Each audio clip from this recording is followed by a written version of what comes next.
Hello and welcome back to another UCL Fantasy Team Selection video. This week we're going into Matchday 13, which is the first leg of the quarterfinals. I'm now back from Slovakia. I took a wee trip for the weekend. We went to a UCL stadium in Slovan Bratislava. Took a wee walk around there, which was nice, and then I went to a Austria-Vienna game as well, which was brilliant. So we're back now after that, and we're ready to get into some UCL fantasy stuff. Now, obviously, we spoke about injuries and lots of other things over on our Ultimate Guide video, which came out on Saturday morning. If you've not seen that, make sure you go and watch that either before this video or whenever this video is finished, whatever you would prefer to do. But we are going to cover some of it in this one as well. And over the weekend, there has been a lot more injuries since reporting on that big injury list. We've now had injuries to Musiala and Nico Schlotterbeck as well. Schlotterbeck just got announced today, more recently, and he's going to be out for the rest of the season. So the entire campaign, he is going to be out, and he's another player that I do own in my team. So we're going to take a look at some of the injuries that I've got in my squad. If you want to see the rest of them, again, they will be in the Ultimate Guide video, which will be linked at the end of the video. So for Matchday 12, this is how I got on. It was another 10k rank drop, which again just isn't going ideal at the minute for me. I think the main killers for me was the Rafinha captaincy, which a lot of people did go for. I myself went for Lewandowski again, and that one didn't work out. He only got a 2-pointer. Obviously, Rafinha captainers ended up with 24, and that was a big, contributor to my rank drop. Obviously, I captained Mbappe, who only got 8 points on the second day, and then Harry Kane as well was another one who's obviously still very widely owned. And PSG defenders, if anyone had PSG defenders, they obviously got a clean sheet against Liverpool and knocked them out. And they done really well as well. So a couple of players that you wouldn't really expect to do too well ended up doing really, really great. Obviously, I made a transfer last week taking Gabriel out to Saliba in the hopes that Saliba would have been the player playing against PSV with them resting all of their players. It ended up being Gabriel that did play. He didn't get too many points though, which is fine. And then this week, obviously, Gabriel is injured. So again, I've technically saved myself a transfer. So, as they say, every cloud. And I'm going to have Saliba available for the Real Madrid game, which is totally fine. The rest of my team was a bit meh. No huge hauls from anyone, only 55 points. And we are now down to 31k. So this week with the projected draw, I'm going to be heavily focusing my team on PSG and Barcelona players. Again, everything is on the Ultimate Guide video with clean sheet odds and goal odds, and PSG and Barca are the two that are dominating there. So we are going to be heavily focusing on getting players from those two teams in. One, because they have the best fixtures, and two, because they have the highest chance of making it to the finals. The semi-final, more specifically, as you can see, both with an 80% chance. But they are the two favourites for the tournament at the minute as well, and obviously both on different ends of the bracket. Means they are the two most likely teams to meet in the final. PSG have fantastic players as well. They've got like a pool of about 8 players that you could go for, and I've only got one at the minute in Dembele.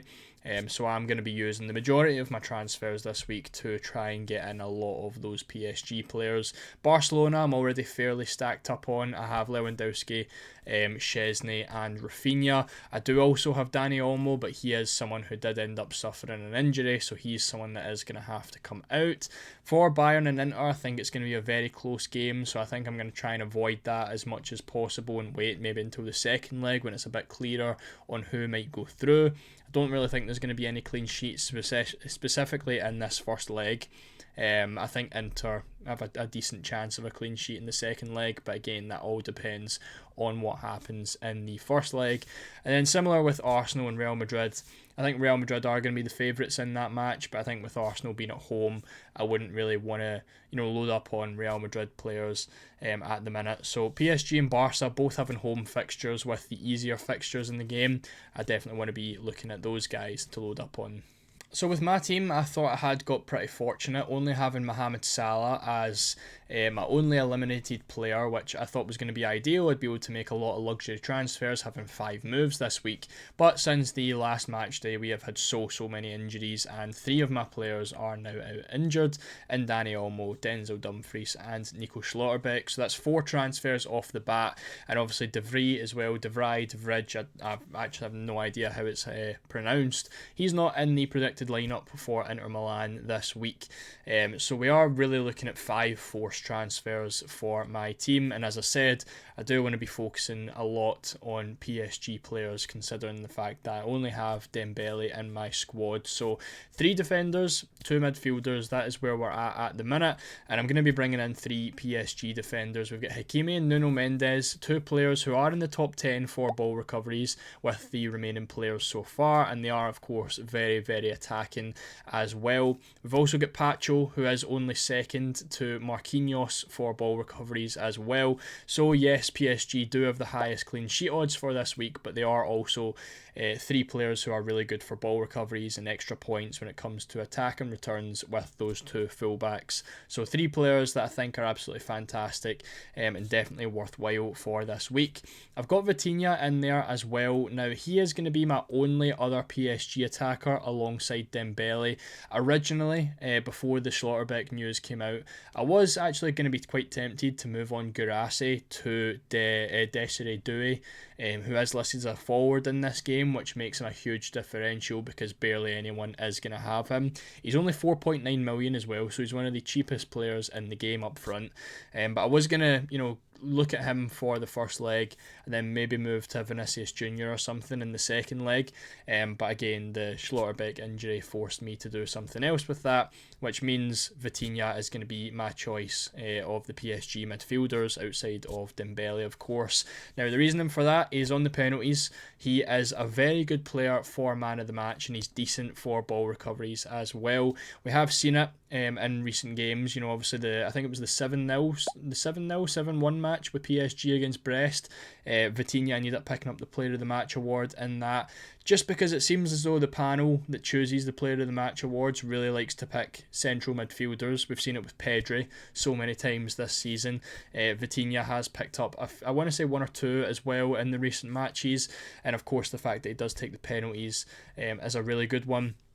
So I'm going to go for him. I think his minutes are guaranteed as well. The likes of Kvaratskhelia and Doué are both, early sub risks. I think Vitinha is a really nice one to go for. So he's going to be my pick in midfield, and I think over the course of the rest of the campaign, he's just a good one that is going to, slowly tick up points, even if he doesn't pick up a lot of attacking returns. Then we've got Lamine Yamal as well. Obviously with the Dani Olmo injury, I want to go for another Barcelona attacker.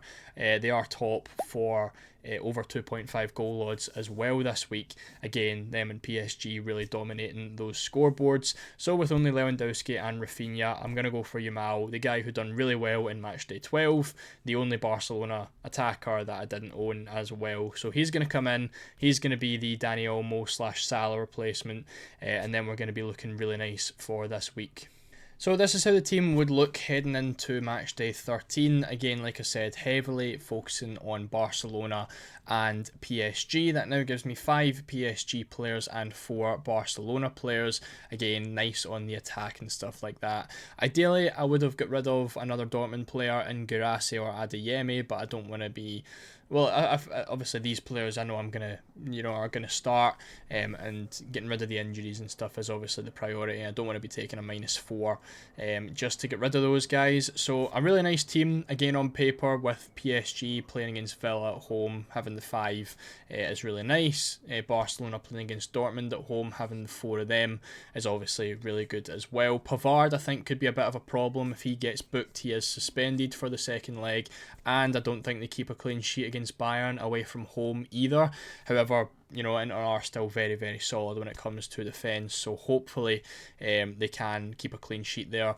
Also, Saliba, I don't see him keeping a clean sheet or really getting too many points against Real Madrid. So, a couple of problems I think there could be in the defence this week. But we are, again, very reliant on PSG and Barca doing well. Now, I do come across one issue with this team, and it's the fact that you know, the majority, and I mean the majority of my players are playing on the Wednesday. That is the issue with loading up on PSG and Barca this week. Obviously, next match day 14, it's going to be very ideal, having all of them playing on the Tuesday, but this week it's not so great. So they do have great fixtures, but they do play on the second day, which means I've only got 3 outfield players playing on the 8th of April, which is, of course, Tuesday's matches. So that's going to be Saliba, Pavard, and Kylian Mbappe. So really, I would need all 3 of those players to blank in order for all 15 of my players to get game time this week. So I could have to look at alternatives, maybe bringing in someone like Kim instead of Pacho. That way he plays on the first day, and if he blanks, I can sub him out, and hoping he gets ball recoveries against Inter Milan. They are still third for clean sheet odds as well, Bayern Munich, so hoping he gets some points, and if he doesn't, then I can obviously use my substitutes. So that is definitely something I'm going to have to consider. Again, I really do obviously want PSG and Barca players, but I don't want to have to leave some of them on the bench. I think if anyone's going to get left on the bench, it probably would be Pacho, and then one of my Dortmund attackers. And then, you know, that would probably make the most sense. I do think Saliba and Pavard do blank tomorrow, so that does give me an option, but that really only leaves me with Mbappe, that I would want to get points tomorrow, which isn't, of course, ideal. So that is going to be a big issue. There isn't really anyone that does stand out to me on Tuesday. I think Vinicius Jr. could be a good one, but again, I don't really have a forward transfer that I'm able to make. Maybe Bellingham could be a decent one, but I don't really prefer him in terms of points to Yamal or Vitinha. Long term as well, I think Yamal and Vitinha do better. So while it doesn't look the best on paper, I still think it is going to be the smart move. I think if I am going to do anything, it would be going for Kim over Pacho and give me that one extra player on Tuesday, and then just, you know, heavily relying on everyone for points on Wednesday. When it comes to captaincy, I do still have Mbappe there as well, of course. So that is still a really, really nice captaincy option on Tuesday. So I'm not, you know, left in the dark there. But as I have always said, I do prefer having, you know, a lot of Tuesday players so that I have a big option of subbing whoever I want out for players on Wednesday. But this match day, it really does seem as though the Wednesday players are where you want to be, you know, having your players and getting your points from due to the fixtures being so good. But that is my thinking for now. Again, the final team will be posted over on my Twitter, which is just below here and linked below in the description. So make sure you go and follow me over there and you'll get my final decision before the deadline. If you enjoyed the video, make sure to leave a like. Again, if you want to watch another UCL fantasy video, my ultimate guide is now on screen. So make sure you go ahead and watch that for everything you need to know for Matchday 13. Subscribe for more UCL fantasy content, and I'll see you all in the next video.